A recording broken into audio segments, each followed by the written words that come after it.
How's it going, everyone? Today we're going to try to solve an easier question because it's a Friday. This is called Palindrome Numbers. Now, this question is really easy, actually, if you look at things. However, if we look at the footnote, it actually challenges us slightly by giving a restriction, right? So, a palindrome, for those who don't know what it means, it's a number that, you can reverse and effectively generate the same number, right? So what we're going to do here in this exercise is to go through the simple way of solving it, but I'll also go through a solution to solve it using its intended purpose or with the restriction. And the key restriction here that they have is that you cannot convert it into a string. So how can we solve this? Stay tuned.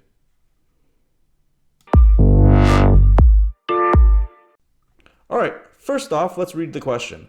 Determine whether an integer is a palindrome. An integer is a palindrome when it reads the same backwards as forwards. Simple enough. Example, 121, right? If you reverse it, it's still 121, true. Negative 121. Oh, if you reverse it, that's not going to be cool because it's going to be this like 121 negative, right? 10, if you reverse it, well, it's going to be 0, 1, so that's a false. Simple enough, right? If we were to just use a string conversion, right? This can be, pretty much achieved in a one-liner. If we go return something like x dot to string and then dot split, etc., etc. So what you do here, if you were to be able to convert it to a string, is like you get the string, you convert it, right, and you split it, and then you reverse it, and then join it back together and see if that equals the same as your input, right? That's a simple way to solve this. However, there's one final note on the bottom here. It says that could, or they spell this incorrectly, could, you solve it without converting the integer to a string, right? So how can we solve this problem and reverse it without converting it to a string? Well, unfortunately or fortunately, if it's an integer, we can't use it into a string, well, we're gonna have to dig through our math abilities. But don't be scared. I'm gonna show you a way to solve this relatively easy, and I'll try to explain as much as I can on how to solve this with math. All right, so let's give ourselves a very simple example, right? Let's say we want to reverse, let's see, what do we want to reverse? We want to reverse a number. I'll just make a number called, this is not going to be a palindrome, but let's say we want to reverse a number called 1, 2, 3, right? We want to reverse this, we want to convert it to something like 3, 2, 1, right? So what can we do mathematically to convert this, right? We can't time, can we think about it? Okay, what can we do in JavaScript or in programming in general that allows us to manipulate these numbers ever so slightly? Well, we have our basic things such as your plus, your minus, your division, your multiplication, right? Those are typical things that you can use. Some things that are very cool are some math functions that are available to us, right? The math.floor, math.ceiling. And we also have things like modulo that's available to us, which, for those who don't know, extracts the decimal number if you divide it by whatever you specify the value to be divided by. What we could do is use modulo or use this equation and divide using it by dividing by 10, right? If you divide this by 10, what do you get? You get 121.3, right? And our goal is to move this guy all the way here, right? So what can we do? Well, one thing is that we know that this element can help us extract the last decimal space, right? So why don't we use that, right? So if we have the modulo, we could just go, hey, why don't I take the number over here I'm interested in, modulo 10, and it will return back the number 3. So yay, we got the number 3, right? However, that only gives you a number 3. It's not going to give you 300, right? So what can we do? Well, what we could actually do now is multiply this effectively by a number as well, right? To increase its decimal space. But before we do that, let's think about, okay, cool. Now we have stored 3 as our number. What's our next step, right? Now, if we take this element, 12.3, and if you just modulo here again, well, that's not going to be cool because you're going to get 23, right? So how can we strip off this one so we don't use it again, right? Well, luckily we have something called math.floor, right? If we use math.floor, we can extract the two numbers here. So what we get is basically the number 12, right? Well, what can we do with number 12? Well, we could repeat the same step. Modulo 10, extract here, grab that 2, right? And what can we do with that 2 now? We know the previous value is a 3, right? However, we're only extracting a 2, so what can we do?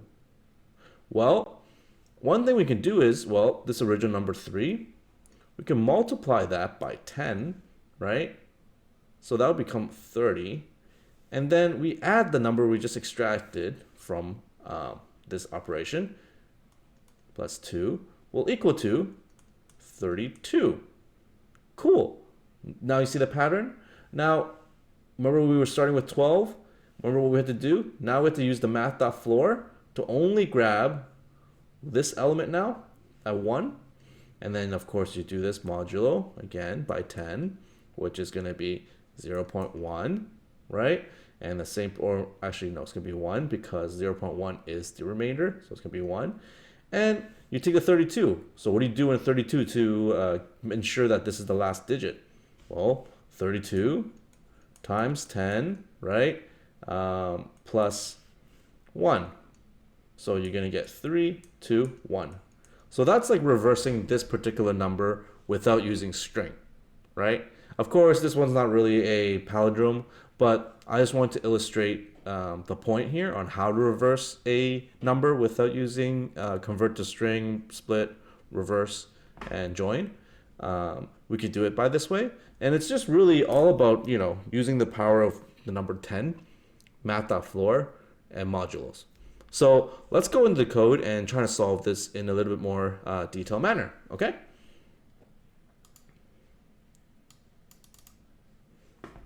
All right, cool, let's go into the code. So one of the first things we would like to do, well, just to make this more pretty, I'm gonna make it function equals to x right here. Great. Now, we have to deal with the edge case here, which is, well, if you have this like funky character, we don't want to deal with it, right? So we know that if x is less than 0, we know we're going to have to return false because there's no way, unless there's a number that's going to be like negative 100, that's not even a number, right? So that's our edge case. We're going to use that to eliminate anything that is below 0. Great. Now we go to the meat and beans of this algorithm. So one of the first things we need to do is to create a variable called reverse, right? And I'm going to set this to 0 for now, right? And remember what I mentioned before? With the write a for loop, let I with the go check and basically go through each number. So I'm going to let my I equals to x, right? Where I has to be greater or equal to 1. And I'm going to increment my elements by math.floor of I divided by 10.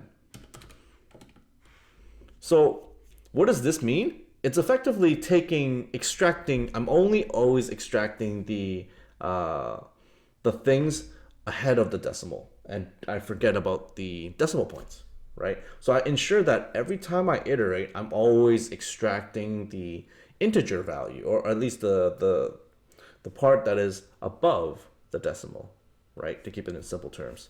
So that's what I'm doing. And what do I do? So as I increment, as I remember I mentioned before, I'm going to make sure that I reverse. We'll reset back to reverse.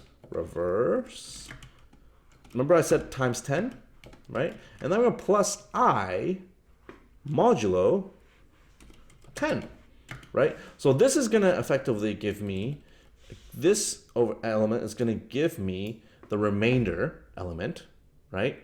And then once I have that remainder, when I go to the second iteration, that remainder I'm multiplying it by 10, right? So I'm slotting in another slot, and then I'm extracting the next decimal and putting it in here. So I'm basically slotting it left, putting it in, slotting it left, putting it in, and boom, I get to generate my solution doing this way. And finally, all we need to do now is, return the see if my reverse equals to x, simply put it that way. And by doing this, I believe we should be able to solve the problem. A 4-line submission. Submit. Come on. Come on. Oh no, I says incorrect. Let's look at what part of this may be incorrect. I see. I equals to math.floor. Because we're not incrementing anything at that point. There, bingo.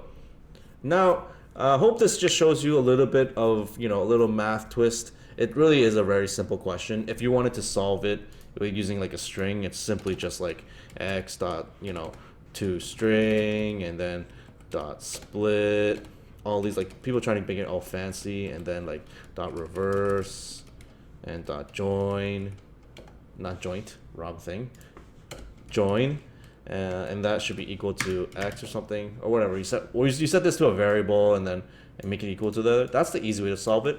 But this is another more advanced way to solve it if you know a little bit of math, divide by 10, mod by 10. I hope this helps. I know some of the interviews that you may experience may require some basic math. I would highly recommend just review, if you have time, some basic if you're interviewing with like Amazon or whatnot, do some basic geometry stuff, as in like what's the x squared plus b squared equals c squared. That's like generally good to be used for distance wise. Just know your circumferences, know your basic, like these type of questions. I don't think they're going to emphasize a lot, and probability is also a good one. But this is just to give you a little bit of a refresher. Okay, I hope this helps you out. If you like it, please give me a thumbs up. If you don't, peace out. But if you do, let me know where I can improve, and we'll go from there. Hope you guys have a good Friday. See ya.